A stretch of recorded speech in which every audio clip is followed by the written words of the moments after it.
கலங்கிடும் மகனே வருவாயா, இயேசு அழைக்கின்றார். கண்ணீர் துடைப்பார், மார்போடு சேர்ப்பார், மாறாது அன்பு நம் இயேசு. கண்ணீர் துடைப்பார், மார்போடு சேர்ப்பார், மாறாது அன்பு நம் இயேசு. கலங்கிடும் மகனே வருவாயா, இயேசு அழைக்கின்றார்.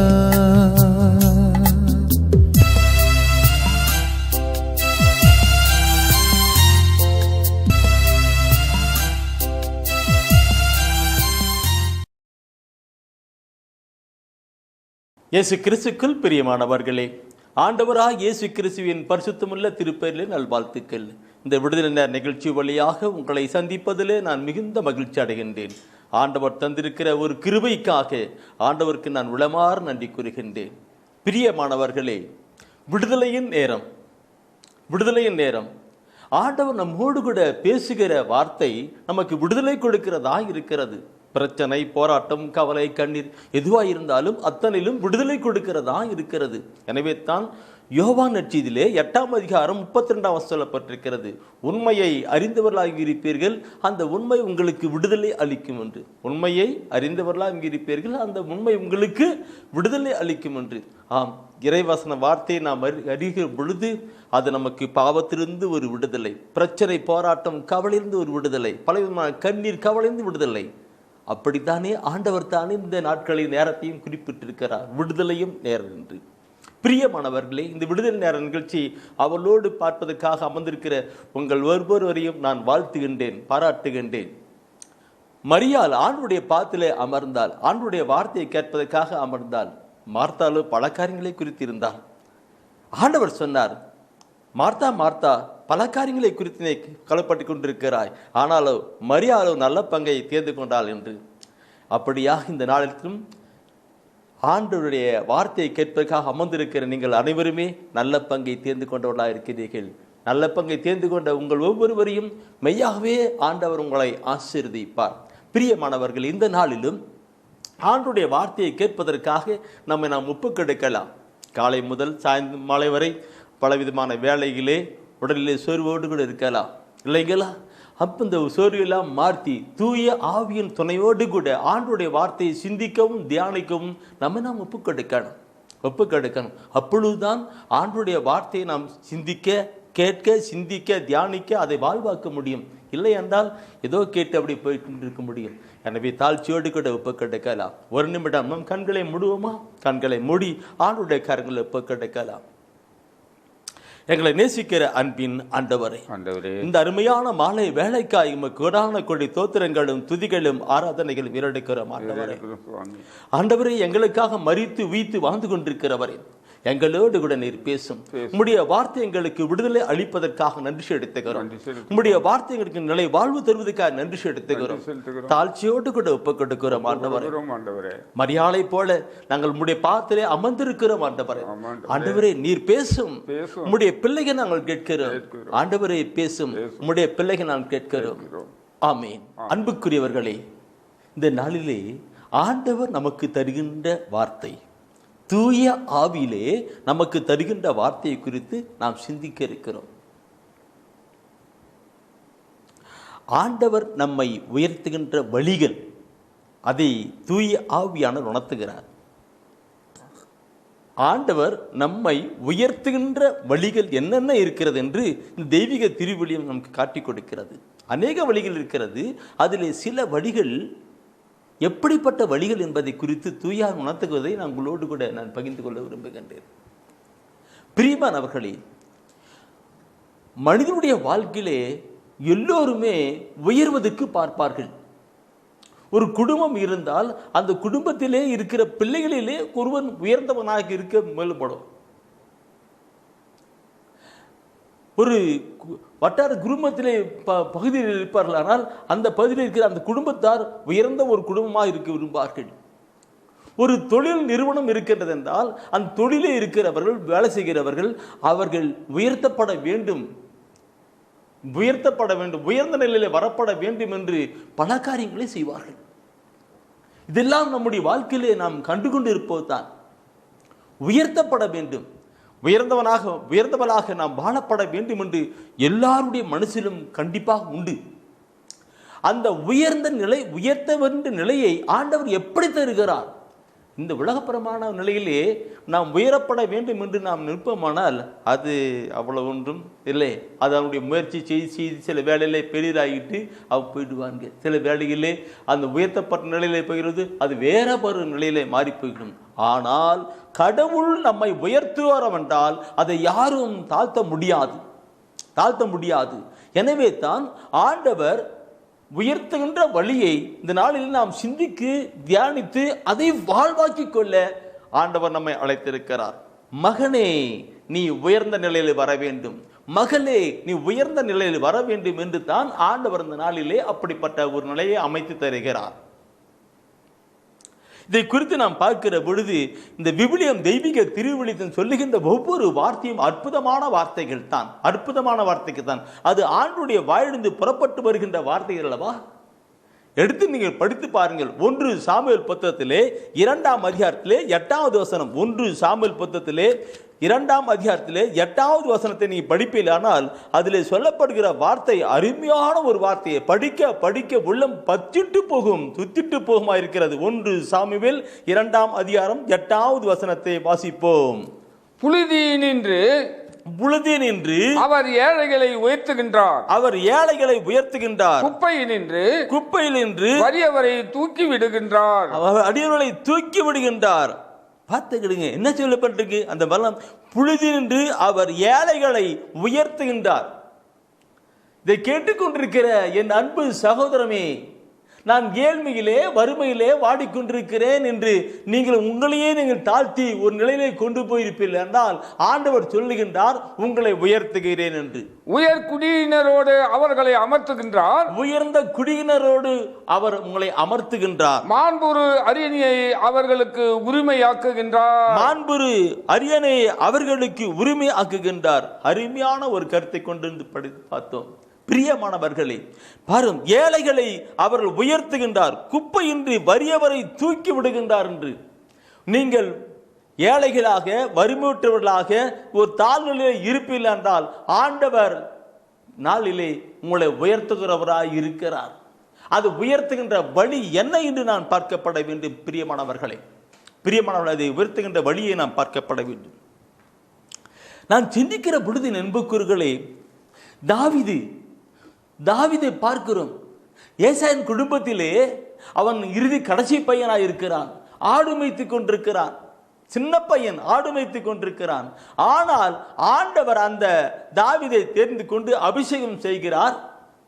அபிஷேகம் செய்தனாலே அவன் உயர்த்தப்படுகிறான். எப்படி? ஒரு ராஜாவாக உயர்த்தப்படுகிறான். ராஜாவாக உயர்த்தப்படுகிறது ஒரு பக்கம் இருக்கட்டும், என் அன்புக்கிறவர்களே, அருமையான ஒரு பாடகராக மாறுகிறார். இந்த திருப்பாடலை பார்க்கிற பொழுது நிறைய பாடல்கள் அவர்தான் பாடியிருக்கிறார். இசைக்கருவி வாசித்திருக்கிறார். அவர் இசைக்கருவி வாசிக்கிற பொழுது பிசாசுக்கெல்லாம் ஓடுமாம். சவுலிலிருந்து பிசாசு வெளியேறியது என்று நாம் பார்க்கிறோம். சாதாரண ஆடு மேய்த்து கொண்டிருந்த ஒரு தாவீதை ஆண்டவர் எப்படி உயர்த்துகிறார் பாருங்கள். அவர் இசைக்கறி வாசிக்கிற பொழுது சவுல் ராஜாவில் இருந்த பிசாசு அகன்று போகிறது. அவர் சிங்கத்தையும் கரடியும் வாய் கிழித்து போடுகிறார். அவர் ஒரு ராஜாவாக கடந்து வருகிறார். ராஜாவை கடந்து வருவது மட்டுமல்ல, கோலியாத் என்கிற ஒரு பலசாலையை அடித்து நொறுக்குகிறார். சாதாரணமான ஒரு சின்ன பையன் தாவீது கடவுள் எப்படி உயர்த்துகிறார் என்று பார்க்கணும். அந்த தாவீதை உயர்த்தின ஆண்டவர் உங்களையும் என்னையும் உயர்த்த வல்லவராக இருக்கிறார். அவர் பாராபட்சம் பார்க்காத கடவுள் நம்மையும் உயர்த்த வல்லவராக இருக்கிறார். பிரியமானவர்களே, தாவீதை விடுங்கள். அதே போல நான் சொல்லுகிறது மோசேவை குறித்து நான் சொல்லுகிறேன். யோசேப்பை குறித்து நான் சொல்லுகிற பொழுது மோசேவும் அப்படிதான். அது மோசே வந்து எப்படி அப்படி இருந்தார் இன்றைக்கு அவன் கடவுள் அவர் திக்குவாயினை அந்த ராஜா கிட்ட பேச முடியாமல் இஸ்ரேல் மக்களை வெளியே கொண்டு வர முடியாமல் செய்தவர் அந்த மோசே தான் இல்லைங்களா? மோசே சாதாரணமான மனிதன், ஒரு அடிமை நிலையில் இருந்த ஒரு மனிதன். அவனை ஆண்டவர் எடுத்து ஒரு பெரிய ஒரு மக்களை வழிநடத்துகின்ற ஒரு மனிதனாக மோசேவை ஆண்டவர் மாத்துகிறார். என்ன நிலை! அவன் சொல்லுகிற மோசேல நான் ஒரு திக்குவாயை நான் எப்படி அந்த ராஜாவிடம் பேச முடியும் என்று, நீ ஒன்றும் கவலைப்படாது, உன் நாவிலே என் வார்த்தைகளை வைப்பேன், உன்னோடு கூட அருண் அனுப்புவேன், அவரோடு நீ செல்லுவாய், பேசுவாய், கொண்டு வருவாய் என்று சொன்னாரா? அப்படியா இஸ்ரேல் மக்களை எகிப்து நாட்டிலிருந்து கானான் தேசத்தை கொண்டு வருகிற வழியில் எத்தனையா அற்புதங்கள் அந்த மோசே வழியாய் ஆண்டவர் செய்கிறார். சாதாரணமான மனிதன் எந்த ஒரு மக்களை வழிநடத்துகின்ற ஒரு நிலையிலே மாறுகிறார். யோசேப் எடுத்துக்கொள்ளுங்கள். யோசேப் எப்படி அவருடைய குடும்பத்திலே அந்த மனிதனை பொறாமையோடு ஒரு பொறாமை எண்ணத்தோடு கூட இருக்கிறார்கள். எனவே அவரை அந்த யோசேப்பை ஒரு கிணத்திலே போட்டு விடுகிறார்கள். சரி, போட்டு இடத்துல அந்த இடத்துல அவர்களுக்கு ஒரு இரக்கம் வந்து அவனை எகிப்து நாட்டிலே அவன் வித்து விடுகிறார்கள். எகிப்து நாட்டிலே போயிட்டு அவன் அடிமையா இருக்கிறார். யோசேப் அடிமையா இருக்கிறார். காலங்கள் மாறுகிறது. என் அன்புக்கிறவர்களே, அந்த யோசேப்பு பரிசுத்தமான ஒரு வாழ்க்கை வாழ்ந்து கொண்டிருக்கிறார். பரிசுத்தமான ஒரு வாழ்க்கை வாழ்ந்த பொழுது அவன் குற்றம் சுமத்தப்படுகிற ஒரு மனிதனாய் சிறைச்சாலை அடையப்பட்டிருக்கிறான். அப்படியெல்லாம் இருந்து ஒரு காலம் வருகிற பொழுது எகிப்து அந்த நாட்டிலே அதிகாரப்பூர்வமான நிலையிலே ராஜாவுக்கு அடுத்த ஒரு நிலையிலே அவர் வருகிறார். அவருடைய அண்ணன் தம்பிமார்கள் எல்லாம் எப்படி நினைத்திருப்பார்கள் இல்லைங்களா? ஆண்டவர் அப்படியாய் யோசேப்பை உயர்த்தின ஆண்டவர் உங்களையும் என்னையும் உயர்த்த வல்லவராய் இருக்கிறார். ஒவ்வொன்று தாவீதை எப்படி உயர்த்தினார், மோசேவை எப்படி உயர்த்தினார், யோசேப்பை எப்படி உயர்த்தினார் என்று பார்க்கிறோம் பிரியமானவர்களே. அப்படியே உயர்த்தின ஆண்டவர் கண்டிப்பாக உயர்த்துவார். இதையெல்லாம் விட நான் ஒருத்தரை சொல்ல வருகிறேன். யார் அவர்? அவர் தான் நம்முடைய முதுபெரும் தந்தை ஆபிரகாமை கடவுள் தேர்ந்து கொண்டார். அவங்களுடைய வீட்டை விட்டு புறப்பட்டு, சொந்த நாட்டை வீட்டையும் எல்லாம் குடும்பத்தையும் விட்டு புறப்பட்டு நான் காண்பிக்கிற தேசத்துக்கு வாடாம் சொல்லி அனுப்புகிறார். புறப்பட்டு வருகிறார். என் அன்பு கருவுகளே, வெறும் தோளில் ஒரு பையும் போட்டுக்கிட்டு மனைவியை கூட்டிக்கிட்டு அந்த கழுது மேலே புறப்பட்டு அப்படியே வந்துட்டு இருப்பார். மிக வறுமையான ஒரு நிலைத்தான். ஏதோ கொஞ்சம் அனுதினம் சாப்பாட்டுக்கு கொண்டு போட்டு போயிருப்பார். ஆனால் பார்க்கிறோம் பிரியமானவர்களே, ஒரு காலகட்டம் வருகிற பொழுது அவர்கள் மிகுந்த ஒரு செல்வந்தராக மாறுகிறார்.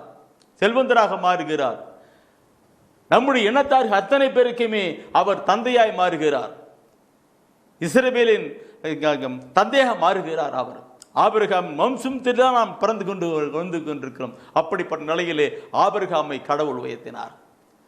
இதை கேட்டுக்கொண்டிருக்கிற என் அன்பு சகோதரமே, ஒருவேளை உங்கள் குடும்பத்தில் இருந்து தள்ளப்பட்டவர்களாக ஒதுக்கப்பட்டவர்களாக இருக்கலாம், ஏனோ என்கிற நிலையிலே கடந்து போய் கொண்டிருக்கலாம். ஆனாலும் கடவுள் உங்களை உயர்த்த வல்லவராய் இருக்கிறார். அந்த உயர்த்துகின்ற வழியை குறித்து நாம் இந்த வேலையை சிந்திக்கிறோம். தாவீதை, மோசேவை, யோசேப்பை ஆபிரகாமை எப்படி பார்க்கிறோம்? ஆபிரகாமை பார்க்க முடியல. அவர்களும் பழைய ஏற்பாட்டில் இந்த புதிய ஏற்பாட்டிலே பார்க்கிற பொழுது சீடர்கள் மீன் பிடிக்கிற சீடர்கள், படிப்பறிவு இல்லாதவர்கள் அவரை பார்ப்போம். ஆண்டவர் அவர்களை ஆசீர்வதித்து உயர்த்துகிறார். பேதுரு படிப்பறிவு இல்லாதவர், சாதாரண மீன் பிடிக்கிற ஒரு மனிதர். ஆனால் திருச்சபையின் தலைவராக அவரை ஆண்டவர் உயர்த்துகின்றார். இன்னும் மந்தைகளை மேய்ப்பாய் என்று கொண்டு வருகிறார். இப்படியாக என் அன்புக்குறவுகளே, ஒவ்வொருவரையும் கடவுள் உயர்த்தவராக இருக்கிறார். அவர் யாரை எப்படி உயர்த்த வேண்டுமோ அப்படியெல்லாம் உயர்த்த இருக்கிறார். அந்த உயர்த்துகின்ற வழியை குறித்து நாம் இப்பொழுது சிந்திக்க இருக்கிறோம். முதலாவது என் அன்புக்குறவுகளே, ஆண்டவர் நம்மை உயர்த்தப்பட வேண்டும் என்றால் முதலாவது மனம் திரும்புதல் வேண்டும். மனம் திரும்புகிற பொழுதுதான் உயர்வு. ஊதாரி மகனை பார்க்கிறோம் பிரியமானவர்களே. ஊதாரி மகன் அந்த குடும்பத்தில் இருந்து அவர் பிரிந்து போகிறார். பிரிந்து போயிட்டு என்ன நடக்கிறது இன்றைக்கு? அவர் பல நிலைகளை வேதனைப்பட்டு எல்லாவற்றையும் உண்பதற்கு கூட உணவு இல்லாமல் கடந்து வருகிறார். நடந்திருக்கிறார். மனம் திரும்புகிறார். அறிவு தெளிந்தவராய் அங்கே பைபிளும் லூகாஸ் நட்சத்திலே 15ஆம் அதிகாரத்தில் தான் அந்த கருத்து அவரை குறித்து சொல்லப்பட்டிருக்கிறது. ஊதாரி மகனை குறித்து. ஊதாரி மகன் பிரிந்து போகிறார், வறுமை வாழ்கிறார். உண்ணக்கூட சாப்பாடு கூட பண்ணி தின்னுகின்ற அந்த உணவு கூட இவருக்கு இல்லாத ஒரு நிலை வருகிறது. அப்படி என்ன நடக்கிறது? அவர் அறிவு தெளிந்தவராய் என் தந்தையிடம் திரும்பி போவேன், அப்பா உமக்கு எதிராகவும் கடவுளுக்கு விரோதமாக நான் பாவம் செய்தேன் என்று என் பாவத்தை ஏற்று அறிக்கை செய்வேன் என்று அவர் சொல்லி வருகிறார். அந்த நிலை வருகிற பொழுது கடவுள் எப்படி அவரை உயர்த்திருக்கிறார் பாருங்கள். உயர்த்துகிறார். இதை நான் பார்க்கணும் பிரியமானவர்களே. லூக்கா நட்சத்திலே 15ஆம் அதிகாரத்திலே 7வது வசனத்தை நாம் பார்க்கிற பொழுது அந்த மகன் வருகிறார். என் அன்புக்குரியவர்களே, அந்த மகன் வருகிற பொழுது தகப்பன் ஓடி போய் கட்டி முத்தமிடுகின்றார். அவருக்கு ஒரு புதிய ஆடை கொடுக்கிறார். புதிய மிதியடி கொடுக்கிறார், மோதிரத்தை கொடுக்கிறார். ஒரு விருந்துக்கு ஆயத்தப்படுத்தி செயல்படுத்துகின்றார். 15ஆம் அதிகாரம் 7வது வசனம் சொல்லுவதை நான் பார்க்கணும். மனமாற தேவையில்லாத 99 நேர்மையாளர்களை குறித்து உண்டாகும் மகிழ்ச்சியை விட மனமாறிய ஒரு பாவியை குறித்து விண்ணுலகில் மிகுதியான மகிழ்ச்சி உண்டாகும் என நான் உங்களுக்கு சொல்லுகிறேன். விண்ணுலகில் மிகுதியான மகிழ்ச்சி உண்டாகும் சொல்லப்பட்டிருக்கிறது. அப்போ ஒரு பாவி மனம் திரும்புகிற பொழுது உயர்ந்த ஒரு நிலையை பார்க்கணும். விண்ணுலகில் மிகுந்த மகிழ்ச்சி உண்டாகும் சொல்லப்பட்டிருக்கிறது. விண்ணுலகிலே மகிழ்ச்சி உண்டாகும். இங்க சாதாரண பார்க்கிற பொழுது அவருக்கு உடை புதிய ஆடை உடுக்கிறார்கள், கையிலே மோதிரத்தை போடுகிறார்கள், காலிலே மிதியடியை கொடுக்கிறார்கள், நல்ல விருந்து வைக்கிறார்கள். இதெல்லாம் உலகப்புறமான நிலையிலே பார்க்கிற பொழுது அது விசித்திரமாக இருக்கும். எங்கே போனான் ஆனா திரும்பி வருகிற பொழுது அவனை எப்படி செயல்படுத்துகிறார்? அது உலகப்புறமான நிலையிலே. இந்த உலகப்புறமான நிலையிலே இருக்குமானால் கூட நான் சொல்லுகிறது விண்ணகத்திலே அவர்கள் உயர்த்தப்பட்டவர்களாக மகிழ்ச்சிக்குரிய ஒரு மகனாக அங்கே மாறுகிறார். இன்று நீங்களும் நானும் பாவ வாழ்க்கை விட்டு மனம் திரும்புகிற பொழுது பரலோகத்திலே மிகுந்த மகிழ்ச்சி உண்டாகும். பரலோகத்திலே மிகுந்த மகிழ்ச்சி என்று சொல்லுகிற பொழுது என் அன்புக்குரியவர்களே, அந்த பரலோக வாழ்வுக்கு உரியவராக மாறுகிறார் என்பதுதான் அர்த்தமா இருக்கிறது. Praise the Lord. இந்த வசனத்தை நான் பிரசங்கம் செய்கிற பொழுது தூயால் உந்தப்பட்டு மணிக்கணக்காக ஊதாரி மகனை குறித்து மணிக்கணக்காக பேசுகிற நிலையிலே பார்க்கும் பொழுது அநேக சகோதர சகோதரர்கள் கண்ணீர் விட்டு அழுவார்கள். நாம் பார்க்கிறோம் விண்ணகத்திலே மிகுந்த மகிழ்ச்சி உண்டாயிருக்கு. அதே அந்த 15ஆம் அதிகாரத்திலே 10வது வசனத்தை நீ படித்து பாருங்கள். அதில் என்ன சொல்லுகிறது? அவ்வாறே மனமாறிய ஒரு பாவியை குறித்து கடவுளின் தூதரிடையே மகிழ்ச்சி உண்டாகும் என உங்களுக்கு சொல்கிறேன். மகிழ்ச்சி உண்டாகும். வான தூதர்களிடம் மகிழ்ச்சி உண்டாகும். அந்த தூதர்கள் எல்லாம் எல்லாம் கைத்தட்டி அவங்க அல்லேலூயா பாடுகிறவர்கள் இந்த மனமாறியவரை பார்த்து அங்கே வருவார்கள். மனமாறிய ஒருவனை பார்த்து அங்கு மனமாறிய ஒரு பாவியை குறித்து கடவுளுடைய தூதர்களிடையே மகிழ்ச்சி உண்டாகும் சொல்லப்படுது. கடவுளுடைய தூதரிடையே மகிழ்ச்சி உண்டாகும் என்றால் சாதாரணமான உயர்த்தப்படும் நிலை அல்ல,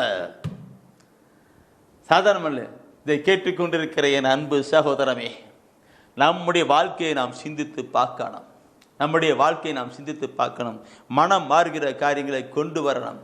ஆண்டவர் நமக்கு சொல்வதை ஒவ்வொரு வசனத்தையும் எடுத்து பார்ப்போம் என்றால் பயங்கரமாக சொல்லப்பட்டிருக்கிறது. எசேக்கியேல் புத்தகத்திலே பார்க்கிற பொழுது 18ஆம் அதிகாரம் 23வது வசனம் சொல்லுகிற பொழுது அதிலே சொல்லப்பட்டிருக்கும். எசேக்கியேல் 18ஆம் அதிகாரத்திலே 23வது வசனம் சொல்லப்பட்டிருக்கிற ஒரு கருத்து அருமையான ஒரு கருத்துக்கும் இன்று மக்கள் வாழ்கிற நிலையை குறித்து அங்கே சொல்லுகிறார். என்ன சொல்லுகிறார் பாருங்கள். உண்மையில் பொல்லாரின் சாவையா நான் விரும்புகிறேன். அவர்கள் தம் வழிகளில் நின்று திரும்பி வாழ வேண்டும் என்பதென்றோ என் விருப்பம்.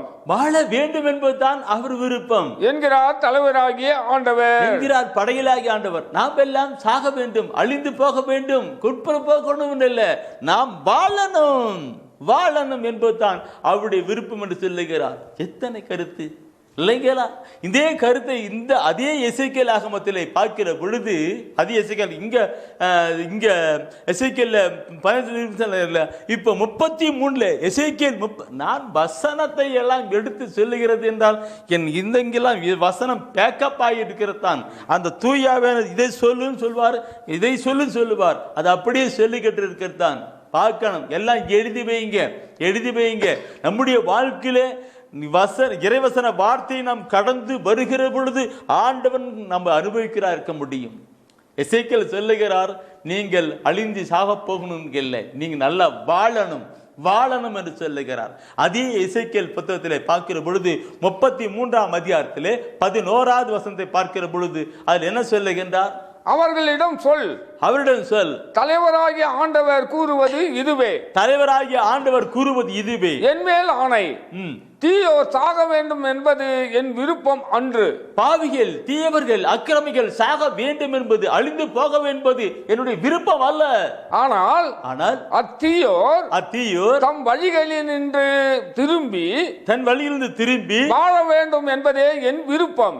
வாழ வேண்டும் என்பதே என் விருப்பம். ஆகவே உங்கள் தீய வழிகளினின்று திரும்புங்கள், உங்களுடைய தீய வழியில் இருந்து திரும்புங்கள். இஸ்ரேல் வீட்டாரே, நீங்கள் ஏன் சாக வேண்டும்?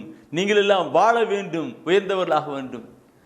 இந்த கருத்தை அந்த ஊதாரி மகனுடைய வாழ்க்கையில கொண்டு வந்து பாருங்கள். அந்த ஊதாரி மகன் எப்படி இருந்தான்?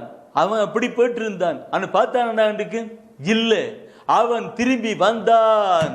ஆண்டவர் பக்கம் திரும்பி தகப்பனிடம் திரும்பி வந்தான். அப்பா, உமக்கு எதிராக கடவுளுக்கு விரோதமான பாவம் செய்து அவனை ஆண்டவர் எப்படி உயர்த்தினார். அதே பழைய நண்புக்குறவுகளை இதை கேட்டுக்கொண்டிருக்கிற நாம் ஒவ்வொருவருமே மனம் திரும்பப்பட வேண்டும்.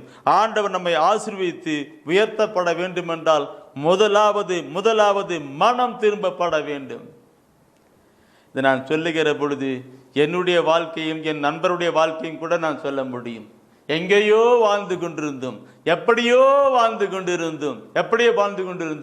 ஆனால் கூட ஆண்டவர் தானே அவருடைய தெய்வீகமான அழைப்பின் நிலையிலே நாங்கள் கடந்து வந்தோம், திரும்பி அவரிடம் ஒப்பு கொடுத்தோம். ஆண்டவர் இப்பொழுது எந்த நிலையில வைத்திருக்கிறார்? அது ஆண்டவருடைய மகிமைக்காக சொல்லுகிறேன், இவ்வளவா எங்களை உயர்த்திருக்கிறார். எங்கோ நான் வாழ்ந்தேன், அறியாமல் அலைந்தேன், என் நேசர் தேடி வந்தீர். எங்கோ நான் வாழ்ந்தேன், அறியாமல் அலைந்தேன், என் நேசர் தேடி வந்தீர். நெஞ்சார அணைத்து முத்தங்கள் கொடுத்து நீழலாய் மாறிவிட்டீர். நெஞ்சார அணைத்து முத்தங்கள் கொடுத்து நிழலாய் மாறிவிட்டீர்.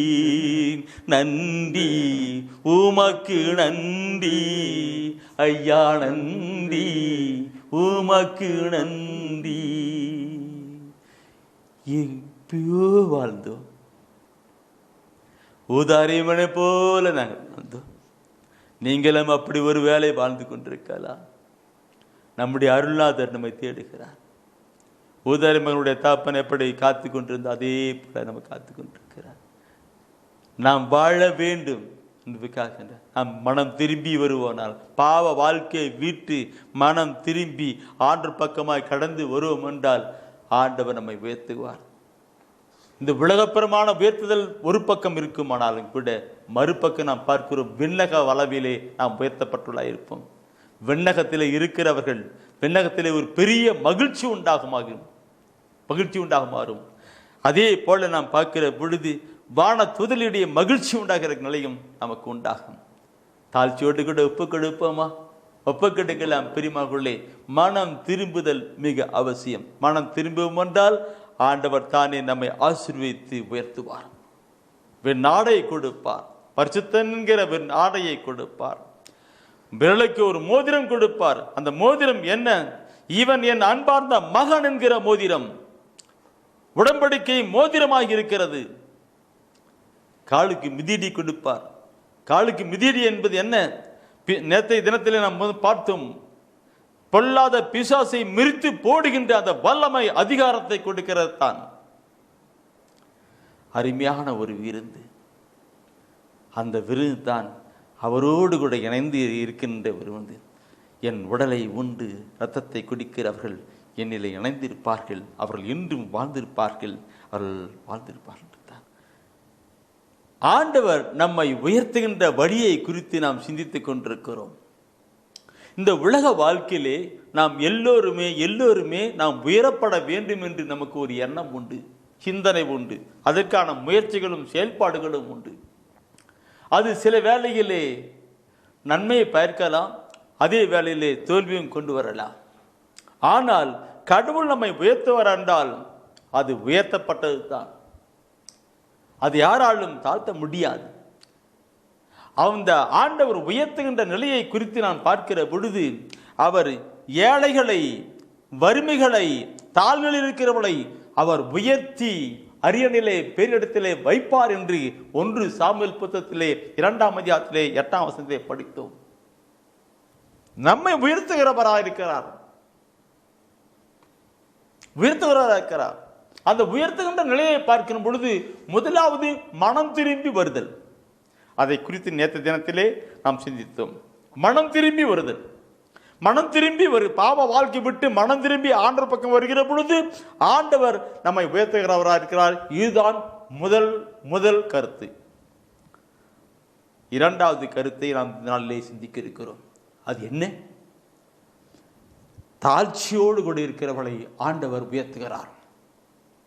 தாழ்மையிலே இருக்கிறவர்களை ஆண்டவர் உயர்த்துகிறார். தாழ்மை, தன்னை தாழ்த்திக் கொள்ளுகிற நிலை இருக்கிற பொழுது அங்கே உயர்த்துகிறார்.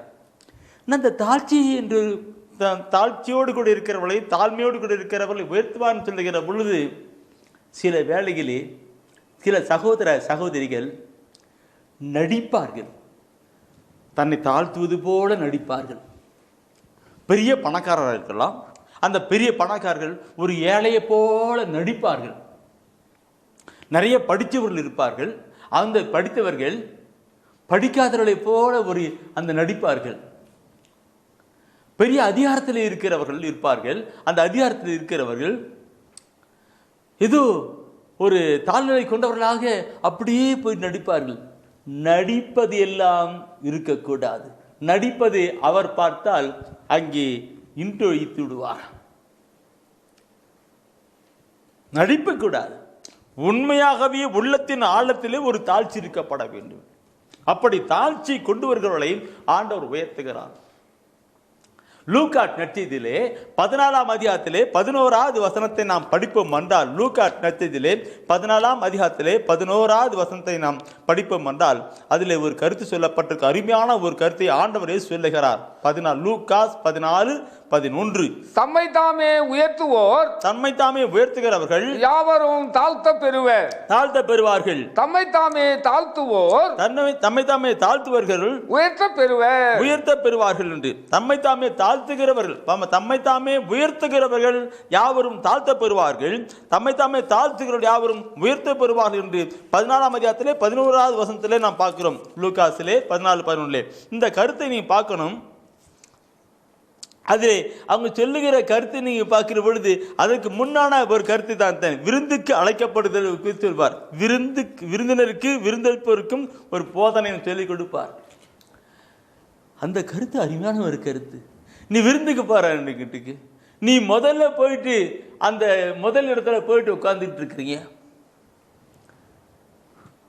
அந்த குடும்பத்தார் அந்த விருந்துக்குள்ள வருவர்கள் அவங்க என்ன பண்ணுவாங்கன்னாக்க, தம்பி கொஞ்சம் போய் அங்கே உட்காரப்பா, இங்கே வேற ஒருத்தர் வராரு, இது கலெக்டர் வராரு, அதிகாரி வராரு, முதலாளி வராருன்னு சொல்லும்போது எப்படி இருக்கும்? உட்கார்ந்து இருக்கிற மனுஷன் தூக்கி வேற இடத்துல உட்காரிக்கும் போது எவ்வளவு நிகழ்ச்சி இல்லை? அதே நேரத்தில் ஒரு மதிப்புக்குரிய ஒரு மனிதர் பின்னோட்டு உட்கார்ந்துருக்கிறார், பின்னாடி உட்கார்ந்துருக்கிறார், அதோ வந்தாங்க கூட்டத்தில் பின்னாடி உட்காந்துருக்கிறார். அவரு இந்த விருந்துக்கு வந்தவர்கள், ஐயா வாங்க வாங்க, என்ன இங்கே உட்காந்துருக்கிறீங்க, வாங்க எழுங்க சொல்லி கொண்டு போயிட்டு முன்னாடி உட்கார வைக்கிறார். இந்த கருத்து தான் கொண்டு வருகிறார். அந்த கருத்துக்கு தான் நாங்கள் சொல்லுகிறது, தம்மை தாமே உயர்த்துகிறவர் யாவரும் தாழ்த்த பெறுவார்கள். முன்னாடி உட்காந்துருக்கிறியா, பின்னாடி போ. பின்னாடி உட்காந்துருக்கிறியா? முன்னாடி போ, முன்னாடி வாங்க. எனவே நம்முடைய வாழ்க்கையில தாழ்த்துகின்ற நிலையை கொண்டு வரணும். அப்படி பார்க்கும் பொழுது நான் முன்ன சொன்னேன், நடிப்பு இருக்கக்கூடாது. உண்மையாகவே இது ஒரு தாழ்ச்சி நிலை, ஒரு சாதாரண எளிய தாழ்ச்சி நிலை, தாழ்நிலை இருக்கப்பட வேண்டும் பிரியமாகவே. இதை குறித்து நாம் பார்க்கும்பொழுது இந்த கருத்தை தான் மீண்டும் ஒரு இடத்துல மத்தேயுவிலே 23ஆம் அதிகாரத்தில் நீ பார்க்கிற பொழுது அங்கே ஒருத்தன் சொல்வார். அதே மத்தேயுவிலே 23ஆம் அதிகாரத்திலே 11-12 வசனத்தை பார்க்கணும்னா அங்கே ஒரு கருத்தை அவர் சொல்லியிருப்பாங்க. உங்களுக்குள் பெரியவர் உங்களுக்கு தொண்டராக இருக்க வேண்டும், உங்களுக்கு தொண்டவராக இருக்கப்பட வேண்டும். தம்மை தாமே உயர்த்துகிறவர் எவரும்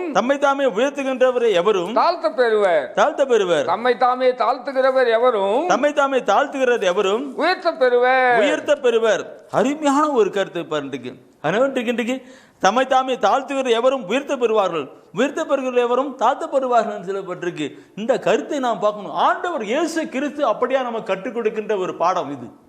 மகனே மகளே, நீ உன்னைத்தானே உயர்த்தி கொள்ளாதே, அது வெறுமையாய் போய்விடும். மாறாக உன்னை தாழ்ச்சியோடு கூட தாழ்த்துகிற பொழுது ஆண்டவர் உன்னை உயர்த்துவார் என்று சொல்லப்பட்டிருக்கிறது. உயர்த்துவார் இருக்கு. இது நான் பார்க்கிற பொழுது அன்புக்குரிய இந்த ஒவ்வொரு வசனத்தையும் படிக்கிற பொழுது அது நமக்கு பாடம் கற்பிப்பதாக இருக்கிறது.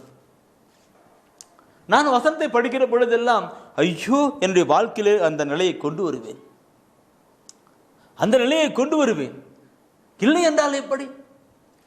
என் அன்புக்குரியவர்களே, நாம் நம்மை தாழ்த்துகிற பொழுது ஆண்டவர் தானே அது உயர்த்துகிறவராய் இருக்கிறார். எனக்கு எல்லாம் படிக்க தெரியும், நான் பைபிளை படித்து நல்லா நல்லா குடிச்சிருக்கிறேன், எல்லாம் எனக்கு பேச நல்ல ஆற்றல் உண்டு, நல்ல மேடையெல்லாம் பேசியிருக்கிறேன், அப்படி என்ற ஒரு அந்த நிலையும் எனக்கு நிலைக்கு முன்னால் ஆண்டவர் தூக்கி எறிந்து விடுவார். இதை நாம் பார்க்கிற பொழுது என் அன்புக்குரியவர்களே, ஆண்டவருக்குள்ளாக நாம் தாழ்ச்சியோடு கூட கடந்து பெற வேண்டும். இந்த தாழ்ச்சியின் கடனை கொண்டு வருகிற போது ஆண்டவராக இயேசு கிறிஸ்துவை உங்களுக்கு முன்பாக நான் கொண்டு வருகிறேன். அவர் விண்ணக வாழ்விலை கடந்திருந்தார். ஆனால் விண்ணக வாழ்வை விட்டு அவர் மன்னகம் கடந்து வந்தார். பிலிப்பியர்ல பார்க்கிற பொழுது அருமையான கருத்து சொல்லப்பட்டிருக்கும். பிலிப்பியர் 2ஆம் அதிகாரத்திலே 6 முதல் 8 வசனத்தை பார்க்கிற பொழுது, பிலிப்பியர் 2ஆம் அதிகாரத்திலே 6 முதல் 8 வசனம் பொழுது அவர் விண்ணகம் விட்டு அவர் நமக்காக மன்னகம் வந்தார். விண்ணகம் விட்டு மன்னகம் வந்தார். நமக்காக சிலுவை சாவை ஏற்கும் தன்னைத்தானே தாழ்த்தி கொண்டார் என்று சொல்லப்பட்டிருக்கிறது. தன்னைத்தானே தாழ்த்தி கொண்டார் என்று. எனவே தான் கடவுள் அவரை மிக உயர்த்தினார். என் அன்புக்குரலே, வசனம் ஒவ்வொன்றும் பார்க்கிற பொழுது எப்படி விண்ணகம் விட்டு மன்னகம் வந்தார், சிலுவையை சாவை ஏற்க அளவுக்கு தன்னைத்தானே தாழ்த்தி கொண்டார். அதனால் தான் கடவுள் அவரை உயர்த்தினார். எப்படி உயர்த்துகிறார்? எல்லா பெயரிலும் மேன்மையான ஒரு பெயர். அவருடைய பெயருக்கு விண்ணவர் மன்னவர் கீழுள்ளவர் அனைவரும் மண்டிடுகிற அளவுக்கு அந்த அவருடைய பெயரை உயர்த்தினார் என்று அந்த திருவசனம் சொல்லிக் கொடுக்கின்றது. அந்த இயேசுதான் இன்று நமக்கெல்லாம் பாடம் கற்பிப்பவராயிருக்கிறார். அவர் சொல்லுவார், எனக்கு அன்புக்குறளே, மத்தியில் சொல்லுகிற பொழுது அவர் சொல்லுவார், மத்தியில் 11ஆம் அதிகாரத்தில் சுமை சுமந்து சோர்ந்திருப்பவர்களே எல்லாரும் என்னிடம் வாருங்கள் என்கிற வார்த்தை. மத்திய 11ஆம் அதிகாரத்திலே 28ஆம் வசனத்தில் சொல்லுவார், சுமை சுமந்து சோர்ந்தவர்களே என்னிடம் உள்ளவர் வாருன்னு சொல்லிட்டு அந்த அடுத்த வசனத்தை பார்க்கிற பொழுது 29ஆம் வசனத்தை பார்க்கிற பொழுது அது சொல்லப்பட்டிரும், நான் மன தாழ்ச்சி உள்ளவன், மன இறக்கம் உள்ளவன், என்னிடம் கற்றுக்கொள்ளுங்கள் என்று சொல்லுகிறார். ஆண்டவர் இயேசுவே தன்னை தாழ்த்தி அங்கே கற்றுக்கொள்ளு என்று சொல்லுகிறார். அதே போல நம்முடைய வாழ்க்கையில் நாம் கடந்து வரணும் பிரியமானவர்களே. நாம் தாழ்ச்சியோடு கூட கடந்து வருகிற பொழுது ஆண்டவர் நம்மை உயர்த்துகிறவராயிருக்கிறார். இதுக்கு நான் பார்க்கிற பொழுது நான் ஒரு உதாரணத்துக்கு நான் ஒரு கருத்தை நான் சொல்ல வேண்டும் என்று விரும்புகிறேன். தூயாவின் உணர்த்துகின்றார். ஒரு நிறுவனத்தில் அந்த நிறுவனத்தின் அதிகாரி, நிறுவனத்தின் பொறுப்பாளர், அந்த நிறுவனத்தினுடைய பொறுப்பாளர் காலை வேளையில் எல்லாம் சுத்தப்படுத்தணும். அவர் போட்டு ட்ரெஸ் போட்டுக்கிட்டு, சாதாரண ட்ரெஸ் போட்டுக்கிட்டு, எல்லாம் தொடப்பத்தை எடுத்து விளக்குமாறு எடுத்து பெருக்கிட்டு தண்ணியெல்லாம் எடுத்து ஊற்றிக்கிட்டு எல்லாம் வேலை ஒர்க் பண்ணிட்டு இருக்கிறார். அப்போது இவரை பற்றி தெரியாத, கேள்விப்பட்டிருக்கிறாங்க, ஆனால் ஒரு நாள் பார்க்காத ஒருத்தர் வந்து அவர் கேட்குறாங்க, ஏங்க இந்த இவர் இருக்கிறாங்களா, ஃபாதர் இருக்கிறாரா, நிறுவனத்திலிருந்து ஃபாதர் இருக்கிறாரான்னு. இருக்கிறாருங்க. அவர் எங்கே இருப்பார்? இங்கே இருக்கிறாரு. அவர் எப்போ பார்க்க முடியும்? இன்றைக்கு எப்போ அவர் பார்க்க முடியும்? எப்பயும் பார்க்கலாம். இன்றைக்கு அவரை பார்க்க வந்திருக்கிறேன்னு. சரிட்டு உட்காருங்க அவர் வருவார் பார்ப்பீங்கன்னு சொல்லிட்டு இவர் எல்லாம் பெருக்கெல்லாம் வாரிட்டு பின்னாடி வீட்டுக்கு போயிட்டு ட்ரெஸ் எல்லாம் மாற்றிட்டு அங்கி மாட்டிக்கிட்டு அவர் வந்தார். அங்கி மாட்டி வந்து உடனே அவளுக்கு ஆச்சரியமாக போனது. அவள, ஃபாதர் நீங்களா? எனக்கு ஆமாம் நான் தான். நீங்களாம் பெருகிட்டு இருக்கிறீங்க. அது சாதாரண நிலைத்தான். இதில் என்ன இருக்கிறது? என் அன்புக்குறளே, அந்த நிலையை நான் அவங்க நடக்கின்ற நிகழ்வை நான் பார்க்கிற பொழுது எனக்குள்ளாக ஒரு உணர்வு, இயேசு கிறிஸ்து தன்னை தாழ்த்தி கொண்டார், அதே போல இந்த அருத்தந்தையும் தன்னை தாழ்த்தி இப்படி செய்து கொண்டிருக்கிறார் என்று பார்க்கிற பொழுது அது நமக்குள்ள ஒரு பாடமாக இருக்கணும் என்று நானும் அதை கடந்து போக முடியுது. நம்முடைய வாழ்க்கையிலே தாழ்த்தனம் பெரிய நிலை என்றால, தாழ்த்தி மனதுக்குள்ளாக தாழ்ச்சியோடு கூட கடந்து வரணும். அப்படி தாழ்த்துகிற பொழுது ஆண்டவர் நம்மை உயர்த்துகிறவராக இருக்கிறார். யாக்கோப் திருமுகத்தை தயவு செய்து எடுங்க. யாக்கோப் திருமுகத்தை எடுத்து நீ படிப்பீர்கள். ஆனால் அதிலே யாக்கோப் திருமுகம் ஒவ்வொரு வசனமும் பார்க்கணும். யாக்கோப் திருமுகத்தில் 4ஆம் அதிகாரத்தில் 6வது வசனத்தை 4ஆம் அதிகாரத்தில் 6வது வசனத்தை முதல்ல படிங்க. மனித உள்ளத்திற்காக கடவுள் பேராவலோடு இயங்குகிறார், அதற்கு அவர் அளிக்கும் அருளோ மேலானது என்று மறைநூல் சொல்வது வீணென நினைக்கிறீர்களா? ஆகவே செருக்குற்றோரை அவர் இகழ்ச்சியுடன் நோக்குகிறார். தாழ் நிலையில் உள்ளவர்களுக்கு கருணை காட்டுவார் என்று மறைநூல் உரைக்கிறது. பாருங்க, செருக்குற்றவர்களை தான்கிற கர்வம், ஆணவம், அகம்பாட்டம் கொண்டிருந்தானாக்க ஆண்டவர் இகழ்ச்சியுடன் நோக்குகிறார். அதே நேரத்தில் தாழ்நிலையில் உள்ளவர்களுக்கு அவர் கருணை காட்டுகிறார். இந்த வார்த்தை ஒவ்வொன்றும் சிந்தித்து தியானிப்போமானால் எத்தனை கருத்து பிரிமாவுகளை நம்முடைய வாழ்க்கையிலே தாழ்ச்சி கொண்டு வரணும். தாழ்ச்சியை கொண்டு வரும் என்றால் ஆண்டவர் நம்மை உயர்த்துகிறவராக இருக்கிறார்.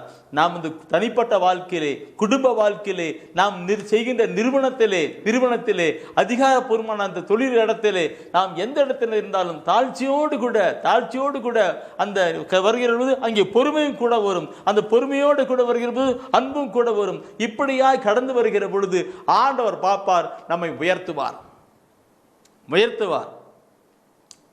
அந்த யாக்கோபில் 4ஆம் அதிகாரத்திலே நீங்க 6வது வசனத்தை படித்தீர்களவா, அது கீழே அந்த 6ஆம் வசனம் அடுத்து 10வது வசனத்தை படித்து பாருங்கள். அங்கே அவர் என்ன சொல்லுகிறார் என்று, ஆண்டவர் முன் உங்களை தாழ்த்துங்கள், ஆண்டவருக்கு முன்பாக உங்களை தாழ்த்துங்கள், அவர் உங்களை உயர்த்துவார். ஆண்டவருக்கு முன்பாக உங்களை தாழ்த்துங்கள், அவர் உங்களை உயர்த்துவார் என்று. என் அன்புக்குறவுகளே, எத்தனை அறிவான கருத்து.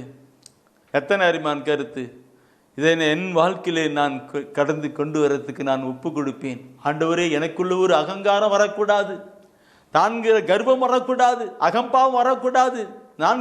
நான் நல்ல பிரசங்கம் பண்ணுகிறேன், புத்தகம் எழுதுகிறேன், நான் இப்படிலாம் செய்து கொண்டிருக்கிறேன் என்று தான்கிற கர்வம் ஆணம் வரக்கூடாது. ஆண்டவரே, எனக்கு தாழ்ச்சியை கொடுங்க. ஆண்டவரே, நீங்க எப்படி தாழ்ச்சியோடு இருந்தீங்களோ அதே போல நான் தாழ்ச்சியோடு கூட இருக்க எனக்கு கிருபை பண்ணுங்க ஆண்டவர்னு ஆண்டவர் ஒப்பு கொடுத்து நான் ஜெபித்து கொண்டே இருப்பேன். தூய ஆவியானவரே, எனக்குள்ளாக ஒரு மேட்டுமை எண்ணம் வருகிற பொழுது ஆண்டவரே, தூய ஆவியானவரே அங்கே சுட்டி காட்டி என் அந்த மேட்டு நிலையை அகற்றி நான் ஒரு தாழ்ச்சி நிலை கொண்டு வாங்க என்று அந்த தூய அவனுடைய ஒப்பு கொடுத்து நான் ஜெபித்துக் கொண்டே இருப்பேன்.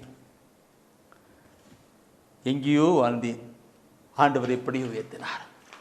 நம்மை தாழ்த்துகிற பொழுதுதான் அந்த நிலை. இதை நான் சொல்லுகிறது என் பெருமைக்காக சொல்லப்படவில்லை. ஒரு பாடத்தை அனுபவித்து கொண்டேன், அதை வாழ்வாக்கி கொண்டேன். நீங்களும் அப்படி வாழ்வாக்குங்கள், ஆண்டவர் உயர்த்துவார் என்று. இயேசு பற்றி நான் சொன்னல்லவா, இயேசு விண்ணகம் விட்டு மன்னகம் வந்தார். அவர் சிலுவையை சாவு ஏற்கனவே தன்னையே தாழ்த்தி கொண்டார். அதனால ஆண்டவர் உயர்த்தினார் என்று. அதுக்கு மாத்திரமாக நிறைய வசனம் பார்த்தோம். இயேசு கற்றுக் கொடுத்த அன்றைக்கு வேற ஒருத்தர் இருக்கிறார். அருமையான வாழ்க்கையை நடப்பித்தவர் யார் தெரியுமா? அன்னை மரியாள். அன்னை மரியாள் ஆண்டவருடைய பார்வையிலே உண்மையும் உத்தமாக வாழ்ந்த ஒரு பெண் அவர். எனவே தான் கடவுள் தன்னுடைய வானதூதரை அனுப்புகிறார். நீ போயிட்டு அவங்களுக்கு சொல்லுங்க என்று, அருள்மிக பெற்றவளே வாழ்கன்று, அருள்மிக பெற்றவளே வாழ்கன்று சொல்லுகிறாங்க. வானதூதர் சொல்லி யார் அனுப்புறாது? அங்கே விண்ணக தந்தை அனுப்புகிறாங்க, சொல்லி அனுப்புகிறாங்க. விண்ணக தந்தை சொல்லி அனுப்புகிறாங்க என்று போய் சொல்லுங்க என்று அவங்க பார்த்து அந்த பார்க்கணும், அவங்க வாழ்த்துறாங்க விண்ணகன்ட்டு. அந்த அன்னை தன்னையே தாழ்த்துகிறார். அருள்மிக பெற்றபடியே வாழ்க்கை என்று சொல்லுகிற பொழுது அந்த அன்னை தாழ்த்துகிறார். என்ன சொல்றீங்க இப்படின்னு? நீங்க ஒரு மகனை பெற்றெடுப்பீங்க, அவருக்கு இயேசுங்கிற பெயரை எடுவீங்கன்னு சொல்றாங்க. ஐயோ, அடிமை நான் தன்னை தாழ்த்துகிறாங்க. அடிமை நான் தாழ்த்தி அவங்க ஒப்பு கொடுக்குறாங்கன்ட்டுக்கு. அங்கே பார்க்கிற பொழுது அன்னை மரியாள் பற்றி நான் அதிகமாக சொல்ல தேவையில்லை. ஏனென்றால் நம்ம எல்லாருக்கும் தாய் அவர்கள். எனவே எல்லாருக்கும் அந்த தாயை பற்றி நாம் தெரியும். அந்த தாய் தன்னையே தாழ்த்தி கொண்டாங்க.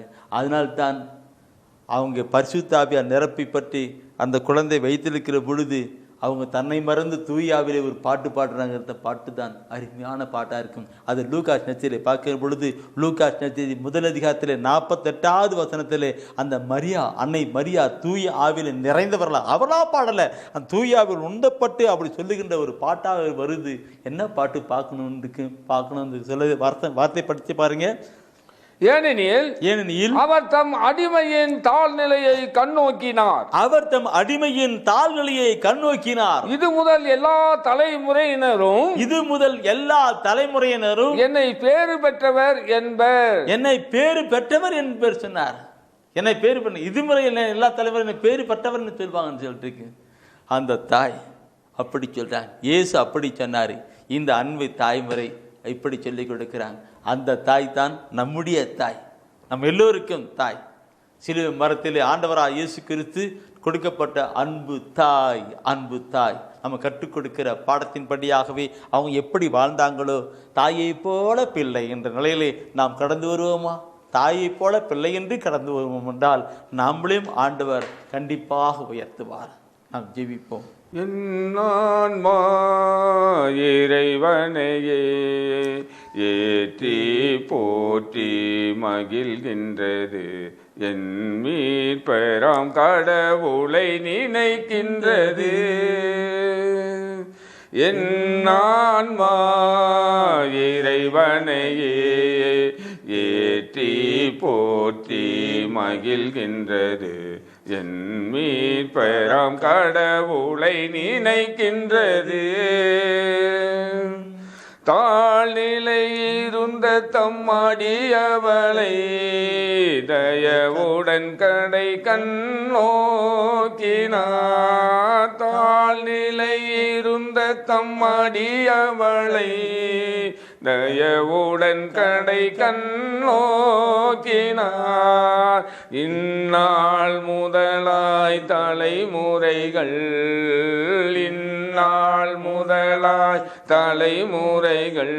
என்னை பேருடையார் என்றிடுமே. என் ஆன்மா இறைவனையே ஏற்றி போற்றி மகிழ்கின்றது, என் மீட்பராம் கடவுளை நினைக்கின்றது. ஏனெனில் வல்லமை மிகுந்தவரே எனக்கரும் செயல் பல புரிந்துள்ளார். ஏனெனில் வல்லமை மிகுந்தவரே எனக்கரும் செயல் பல புரிந்துள்ளார்.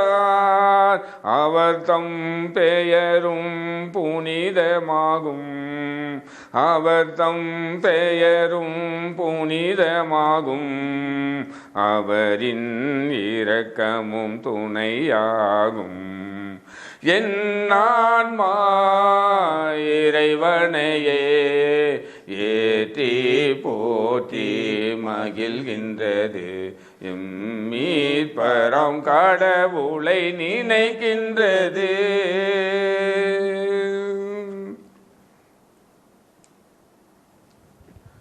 தாழ்ச்சியிலே உயர்வு, தாழ்த்துகிறவன் உயர்த்தான் என்ற இறை வார்த்தையின்படி அன்னை மரியாள் தன்னை முழுதும் தாழ்த்தினதனாலே நம் மீட்பராம் இயேசு கிறிஸ்துவை நமக்கு மீட்பராக கொடுக்க ஆண்டவர் அவரை உயர்த்தினார். நம்மை முழுவதும் தாழ்த்துவோம். ஆண்டவரே, எங்களை முழுவதும் தாழ்த்தி அர்ப்பணிக்கிறோம் என்று சொல்லி இதை கேட்டுக்கொண்டிருக்கிற ஒவ்வொருவரும் அவருடைய சமூகத்திலே நம்மை முழுவதும் தாழ்த்தி நம்முடைய உடலையும் உள்ளத்தையும் ஆன்மாவையும் அர்ப்பணித்து, ஆண்டவரே இதோ உம்முடைய திருசந்நிதியிலே எங்களை முழுவதும் தாழ்த்துகிறோம். எங்களிடம் இருக்கிற எல்லா செருக்குகளையும் அகற்றி ஆண்டவரே எங்களை முழுவதும் ஆண்டவரே தாழ்ச்சி உள்ள பிள்ளைகளாக மாற்றும்படி நாங்கள் ஜெபிக்கிறோம் என்று சொல்லி கரங்களை குவித்து நம் ஆண்டவரிடம் நாம் ஜெபிப்போமா? எங்களை நேசித்து அன்பு செய்து வழிநடத்துகிற எங்கள் பரலோக தகப்பனே இயேசு கிறிஸ்துவே, தூய நல்ல ஆவியானவரே, உம்மை நன்றியோடு உம்மை போற்றுகிறோம், புகழுகிறோம், ஆராதிக்கிறோம். ஆண்டவரே, தாழ்த்துகிறவன் உயர்த்த பெறுவான் என்று சொன்னீரே. ஆண்டவரே, என்னிடம் வந்து கற்றுக்கொள்ளுங்கள் என்று சொன்னீரே. இயேசுவே, தன்னை முழுவதும் தாழ்த்தி விண்ணகத்திலிருந்து இறங்கி வந்து எங்களுக்கு மீட்பை கொடுத்த ஆண்டவரே, இதோ எங்களை முழுவதும் தாழ்த்தி ஒப்பு கொடுக்கிறோம். ஆண்டவரே, எங்களை ஆசீர்வதியும் ஆண்டவரே, எங்களை ஆசீர்வதியும் ஆண்டவரே. ஆண்டவரே, இந்த இறை செய்தி கேட்டுக்கொண்டிருக்கிற ஒவ்வொருவரையும் நீர் ஆசீர்வதிக்கும்படியாய் நான் ஜெபிக்கிறோம். ஆண்டவரே, இதோ பணிவோடு இந்த இறை செய்தியை கேட்டுக்கொண்டிருக்கிற ஒவ்வொருவரையும் ஆசீர்வதியும் ஆண்டவரே. இதை கேட்டுக்கொண்டிருக்கிற ஒவ்வொருவரையும் ஆசீர்வதியும் ஆண்டவரே. அவர்கள் தொழிலிலே ஆண்டவரை உயர்த்தியை கொடுக்க முடியாது நாங்கள் ஜெபிக்கிறோம். ஆண்டவரே, ஆண்டவரே ஒப்பு கொடுக்கிறேன், ஆசீர்வதியும் ஆண்டவரே. இதோ இந்த நாளிலே உடல் வியாதியாய் இருக்கிற ஒவ்வொருவர்களையும் ஆண்டவரை தொட்டு ஆசீர்வதிக்கும்படியாய் ஆண்டவரே ஒப்பு கொடுக்கிறேன். ஆண்டவரே, ஆசீர்வதியும், பலப்படுத்தும், காத்துக்கொள்ளும். எங்கள் அருமை இயேசுவின் அற்புத நாமத்தில் ஜெபிக்கிறேன் எங்கள் நல்ல பிதாவே, ஆமென். அரியே வாழ்க, ஆண்டவரும் உடனே, பெண்களிலே நீர் பேரு பெற்றீரும், மகனும் வாழியவே. பரிசுத்த மரியாயே, எங்கள் பரமனின் தாயாரே, பாவிகள் எங்களுக்காய் பரமனை மன்றாடும், இப்போதும் நீர் மன்றாடும், எப்போதும் நீர் மன்றாடும். தீமைகள் நெருங்கையிலே பரமனை மன்றாடும், மரணம் வருகையிலே எம்மை தாங்கும் அம்மா.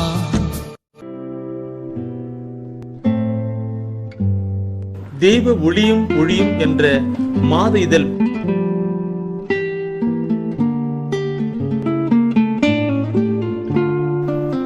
எமது டிவைனைட் ஊழியத்தின் வழியாக வெளியிடப்படும் தெய்வ ஒளியும் ஒளியும் என்ற மாத இதழ் பெற வேண்டும் என்றால் சரியான முகவரியை அனுப்புங்கள். புத்தகங்கள் அனுப்பி வைக்கின்றோம். எங்கள் ஊழியங்களுக்காக ஜெபியுங்கள். ஆண்டவர் உணர்த்துகின்ற காணிக்கையால் தாங்கள்